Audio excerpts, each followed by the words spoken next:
সুস্থ মস্তিষ্ক সম্পন্ন প্রত্যেক মুসলিম ভাই এবং বোন সবার পক্ষ থেকে কুরবানি যদি সম্পদের অধিকারী হয়। যে 10 জিলহজ ফজর থেকে 12 জিলহজ সূর্যাস্ত পর্যন্ত সময়ের মধ্যে প্রয়োজনের অতিরিক্ত নিসাব পরিমাণ সম্পদের মালিক হবে, তার উপর কুরবানি করা ওয়াজিব। টাকা পয়সা, সোনা রূপা, অলংকার, বসবাস ও খোরাকির প্রয়োজনে আসে না এমন জমি, প্রয়োজন অতিরিক্ত বাড়ি, ব্যবসায়িক পণ্য, অপ্রয়োজনীয় সকল আসবাবপত্র কুরবানির নেসাবের ক্ষেত্রে হিসাবযোগ্য। আমি আমার একটা ঘর যেটা আমার খুব প্রয়োজন, যে সম্পদগুলো, সেই সম্পদগুলো বাদ দিয়ে আমার আরেকটা বাড়ি আছে, আরেকটা বিল্ডিং আছে, আরেকটা জমি আছে, আরেকটা ব্যবসায়িক পণ্য আছে, এই সবগুলো হিসাব করে যদি আপনি 7.5 ভরির স্বর্ণের মালিক হন অথবা 52 ভরি রূপার মালিক হন, ওই পরিমাণ সম্পদ যদি আপনার থাকে, আপনার উপর কুরবানি ওয়াজিব। আপনার উপর কুরবানি কি ওয়াজিব। আপনার স্ত্রী যদি 7.5 ভরি স্বর্ণ থাকে, স্ত্রীর পক্ষ কুরবানি ওয়াজিব। অনেকে তো সুযোগ নেয় যে আমার পক্ষ থেকে দিয়ে দিলাম, স্ত্রীকে একটু বাদ রাখলাম না। ভাই বোন সবাইকে কুরবানি দিতে হবে যদি সম্পদের মালিক হয়ে থাকেন। বিষয়টা মাথায় রাখবেন। যাকাতের জন্য 1 বছর পর্যন্ত সম্পদ থাকতে হয়, আর হজ কুরবানির জন্য 1 বছর থাকা শর্ত নয়। জিলহজ মাসের 10, 11, 12 3 দিনের মধ্যে কোনো একদিনে যদি এই নেসাব পরিমাণের সম্পদের মালিক হয়ে থাকেন, আপনার উপর কুরবানি ওয়াজিব। এটা মাথায় রাখতে হবে। কুরবানির নিসাব পুরো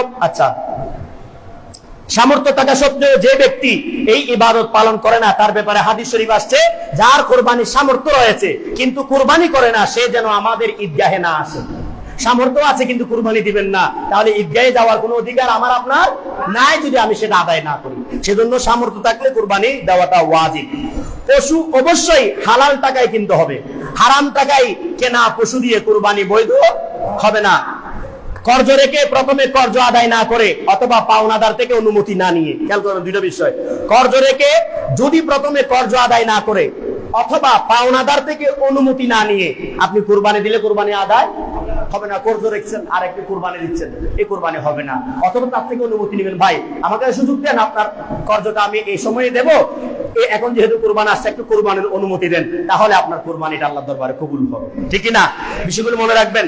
এবং কুরবানি শিক্ষা এই নয় যে পশু কিনার প্রতিযোগিতা করবেন, তবে মূল প্রতিযোগিতা হলো কে কত বেশি সত্য মানবতার জন্য উৎসর্গ হবে।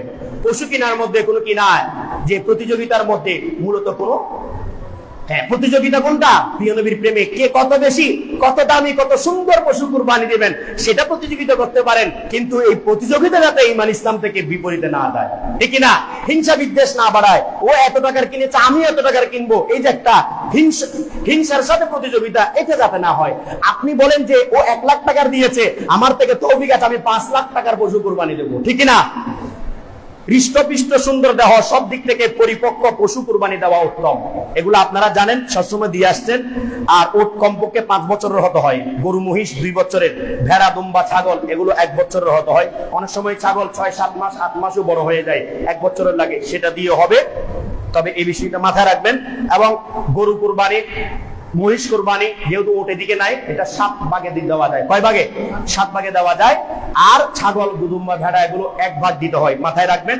অনেকে ভাগে কুরবানি করেন, টাকা পয়সা আছে, অনেকে ভাগে নিতে চান, অসুবিধা নাই, আপনি নেন, কিন্তু আপনি তো এককভাবে দেওয়ার ক্ষমতা আছে, সেজন্য বাকি টাকাটুকুন আপনি ফকির মিসকিনদেরকে সদকা হিসেবে দিয়ে দিবেন।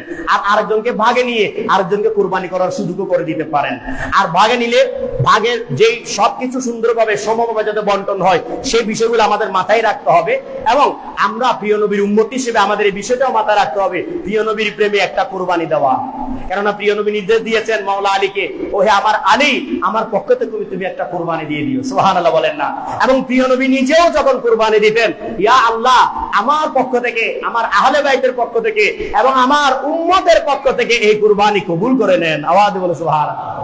প্রিয় নবী আমাদেরকে বলেন নাই, কোন কাজে প্রিয় নবী বলেন নাই, আমরা কেন প্রিয় নবীকে বলবো? তাই আমার কুরবানির একটা অংশ যদি আমার তৌফিক থাকে, তাহলে আমি প্রিয় নবীর নাম মুবারক উৎসর্গ করে দেবো ইনশাআল্লাহ।